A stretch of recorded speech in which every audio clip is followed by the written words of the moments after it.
ریچھ کے الفاظ اس کے دل میں گونجتے ہوئے احمد نے جنگل کے محافظ کے طور پر اپنا نیا سفر شروع کیا۔ ہر روز وہ مقصد کے احساس کے ساتھ بیدار ہوتا تھا۔ اس نے درختوں، دریاؤں اور جانوروں کو بغور دیکھا۔ وہ جہاں بھی جاتا جنگل اس سے اپنے راز اس طرح سناتا تھا جیسے اسے معلوم ہو کہ اب وہ اس کا محافظ ہے۔ اس نے ان جگہوں پر جوان پودے لگانا شروع کیے جہاں کبھی لالچی آدمی درخت کاٹ چکے تھے۔ اس نے آس پاس کے دیہاتوں کے بچوں کو پودوں کی دیکھ بھال کرنے کا طریقہ سکھایا، انہیں یاد دلایا کہ درخت لکڑی سے بڑھ کر ہے، یہ خود زندگی ہے۔ رات کو احمد اپنے والد کے ساتھ آگ کے پاس بیٹھتا اور جنگل سے سیکھی ہوئی ہر چیز کو شیئر کرتا۔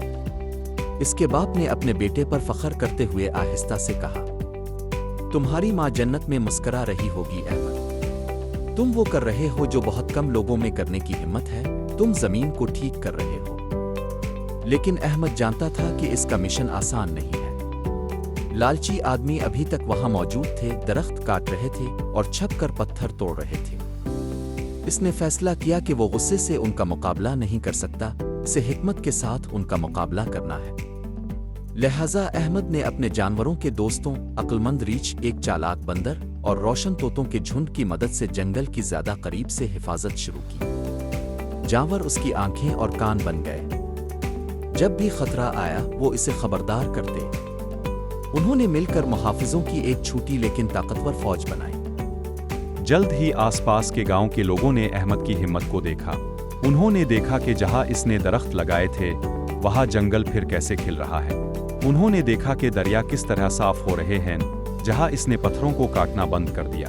آہستہ آہستہ گاؤں والے اس کے ساتھ ایمیزون کے جنگل میں سب کچھ امن سے چل رہا تھا۔ دریا صاف بہہ رہے تھے، درخت اونچے کھڑے تھے اور جانور احمد اور اس کے ساتھیوں کی حفاظت میں پھل پھول رہے تھے۔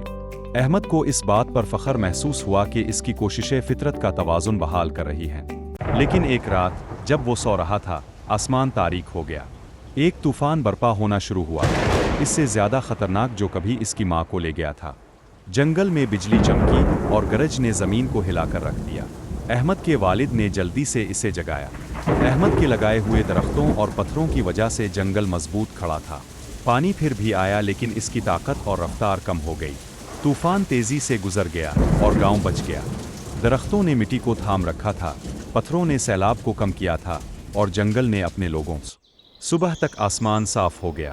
گاؤں والے احمد کے گرد جمع ہو گئے، ان کے چہرے تشکر سے لبریز تھے۔ انہوں نے اس کی ہمت، اس کے وشن اور جنگل سے اس کی محبت کی تعریف کی۔ جانور بھی محفوظ تھے، ایک بار پھر آزادانہ گھوم رہے تھے۔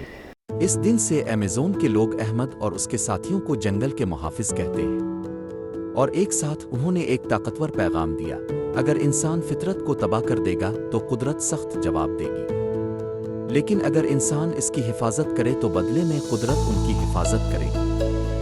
ایمیزون ایک بار پھر محفوظ تھا، ہتھیاروں اور طاقت سے نہیں بلکہ محبت، احترام اور ان لوگوں کی سرپرستی سے جو اس کی دیکھ بھال کرتے۔